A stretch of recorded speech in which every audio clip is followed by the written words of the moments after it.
Merhaba. Welcome to Turkey. I just wanted to show you some differences I've made in the soil here compared to when I came and compared to today when I discovered how well this method was working. It's very good and it's very exciting.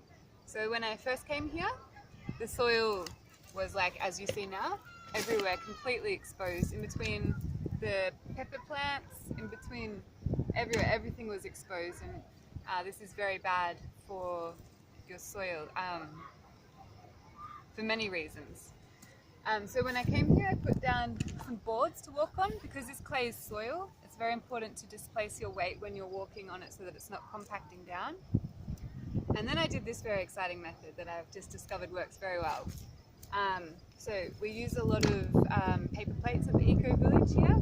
So yeah, they're actually made out of sugarcane. So I put them down, and then I put some poo from the sheep and is mixed with a little bit of their hay that they just, yeah, they've discarded, they're finished with it now. So we sweep that up, then we put that on, and then we put a lot of sticks like this. These are actually old olive tree branches, and we break them up. Normally a bit smaller than this. This is a bad example, but it still worked.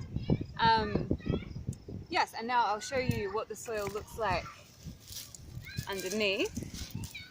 It's very nice. And look at all that life. Oh yeah, I don't know if you can see, but this was put down maybe 2 weeks ago maximum, and this is, okay, this is a bad example as well, but a lot of the plates, like over here, they've just completely started disintegrating, and underneath,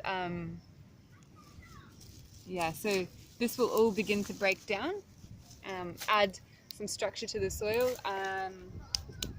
Yeah, the worst thing you can do for your soil is have it exposed to the light for many reasons. Like the microbes and the animals, they don't live in this.